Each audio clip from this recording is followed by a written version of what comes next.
And welcome back to Hannity. From the Obamacare train wreck to the negotiations with terrorists in Tehran, it's no secret that, in my opinion, President Obama is in way over his head. Joining me now with his take, author of Miracles and Massacres, True and Untold Stories of the Making of America. And, of course, he hosts his own radio show, nationally syndicated, and he runs The Blaze, which is one of the top websites now in the country. Glenn Beck, sir, how are you? Thank you very much. I'm very good, Sean. Well, happy holidays to you. And, why is there, I consider myself a Tea Party conservative. I think you do, too. Mm-hmm.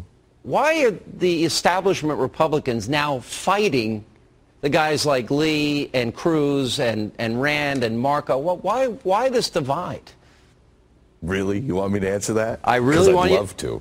I want you to. Yeah. Progressivism. You remember when I went to CPAC, 4 years ago, and made the Republicans very uncomfortable because I said progressivism isn't a disease that just runs in the Democrats, it runs in the Republicans. And I wrote down John McCain's name and Lindsey Graham's name. There's a lot of progressive Republicans, and you have to remember, Theodore Roosevelt is the guy who started it. They believe in big government. And I'm sorry to say, Sean, and you know this to be true, we send people in there, and it's like sending them to the lion's den, just waiting to be eaten by the machine that is Washington now. There are people that are more interested in keeping their cushy jobs and keeping their lifestyle and all of their perks and benefits than actually doing what's right for the country and following the Constitution. You know, this battle does go back a long time. You can take it back to Goldwater, Nixon. You know, everyone in the Republican Party gives lip service to Reagan, but Reagan challenged a sitting Republican president in 1976. Mm-hmm. That's kind of Tea Party-ish to me. They said the same thing about Ronald Reagan in 1976, that he was going to destroy the Republican Party. They said that he shouldn't have done that in 1976. They said that he was a loose cannon. They called him every name in the sun. They wouldn't welcome Ronald Reagan in. For all the people in the Republican Party that quote Ronald Reagan, and all the people now, strangely, like the president loves Ronald Reagan. Yeah. They're all saying, oh, Ronald Reagan, he was a... No, he wasn't. No, he wasn't. He was saying exactly the same thing. Many people who are now having stones thrown at them by the Republican establishment, he was saying the same thing.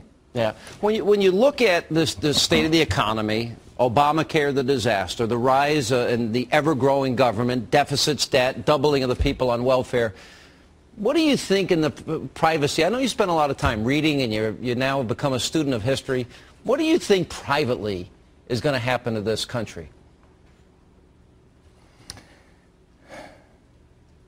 I think that we are in trouble.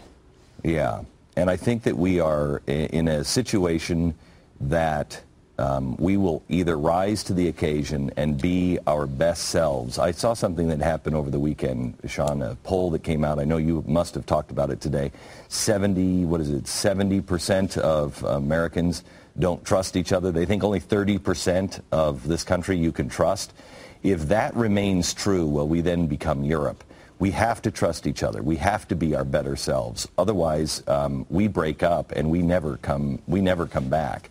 I think there's personally a very good chance that with the Mike Lees and the Ted Cruzes of the world, that there is a chance that we do to the Republican Party what the Whigs, what happened to the Whigs. They just went away. There was no third party. The Republicans, there were 20 of them, and in 1853 and by 1860, they had a president elected. And I think that can happen in a faster time because of the internet. If people stick to their principles and the people of the country remain good and decent to each other. But if we start to believe these things that, we're all playing the game knockout and we're all fighting over, a few extra bucks for a discounted TV, we're doomed. We're doomed. Aren't there some easy answers? There was once a great inventor that said, and it stuck with me, the obvious, which is often unseen until someone expresses it simply.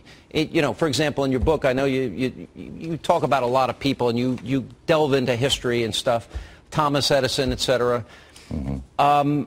But isn't, for example, cutting one penny out of every dollar that government spends every year for 5 years, and you get to a balanced budget. Isn't that a simple idea? Isn't drilling like they're doing in North Dakota and Midland, Texas, where they're creating jobs and lessening our dependence on foreign oil, isn't that one of the simple answers? Yeah, I don't think anybody in Washington on either side is actually looking for an answer. I think there are some in Washington, but they're in the minority, and in the minority, the great minority in the Republican Party that are actually looking for answers. And the longer we go, the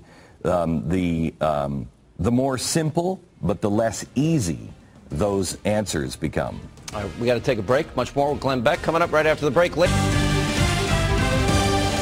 And welcome back to Hannity. We continue with the author of Miracles and Massacres, the one and only Glenn Beck. All right, you look out there in the political landscape, and a lot of people, they follow you. They're following your news service. You're starting a radio news service.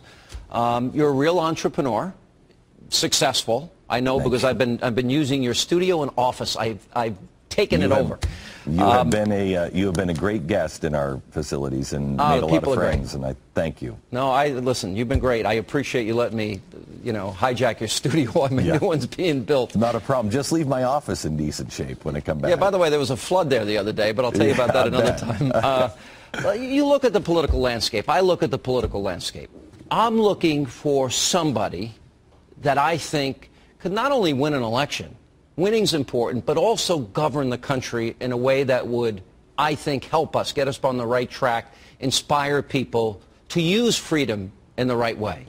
As you look out there, is there anybody that you see that you like, that you admire? I tell you, Sean, I'm going to answer this in a way that first of all, I think that was the longest pause I've ever given on television before. You give long pauses, I've heard you. Old dogs do learn new tricks. Not on television. Usually when somebody answers or asks me a question, I answer it right away.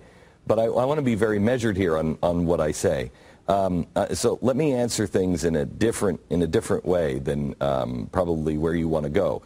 I'm looking to the American people because I see what the Fed is doing. They are devaluing our money like crazy. I see what is happening with Obamacare. If you look at that, I mean, all of the things we talked about when I was, your on-air co-worker, all those things have happened. And people don't either care or they didn't listen or whatever. It doesn't matter.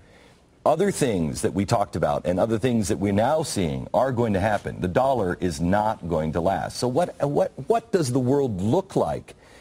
We have two ways to go. We can either tear each other apart, or we can see that world that Amazon was talking about last night on 60 Minutes, where literally the sky is the limit. Everything you know is about to change. So I'm really focused on the American people because I think until you see a change in consciousness of the Republican Party, which I don't think is going to happen, but God bless him if you can get it done, until there's a change of consciousness, it was Einstein that said, the consciousness that created the problem cannot solve the problem. So it's time for a new consciousness.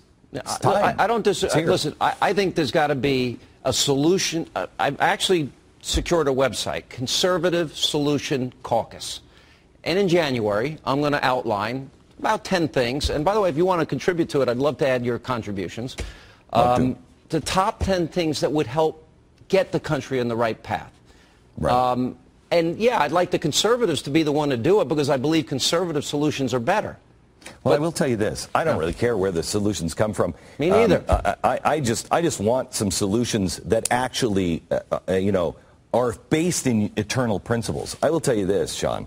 There's two things. One is they got to stop thinking small. You really want to talk about the debt? Stop telling me about 2% budget cuts. That's not going to change anything. 2% was, 20 years ago. It's over. So now what are you going to do? I suggest that you start selling the land in the national parks if you have to, but at least sell the land, all of the federal government land that they own. What do they own that for? Sell it.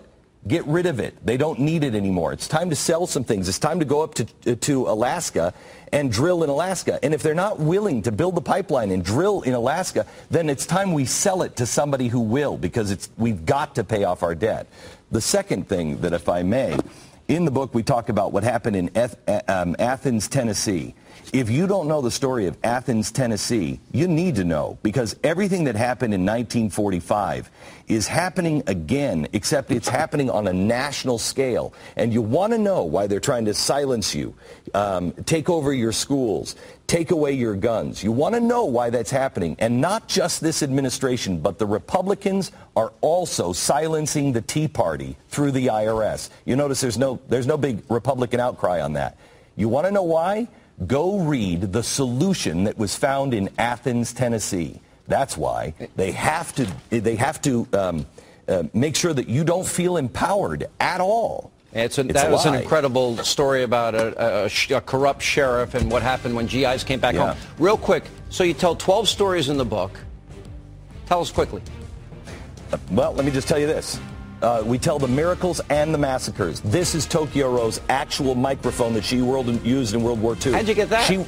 She was a hero. She was a hero, not a villain. We need to know the massacres and the miracles to be able to really understand and save our country. And you talk about Wounded Knee, and you talk about My Lai, and all those other issues with a different perspective.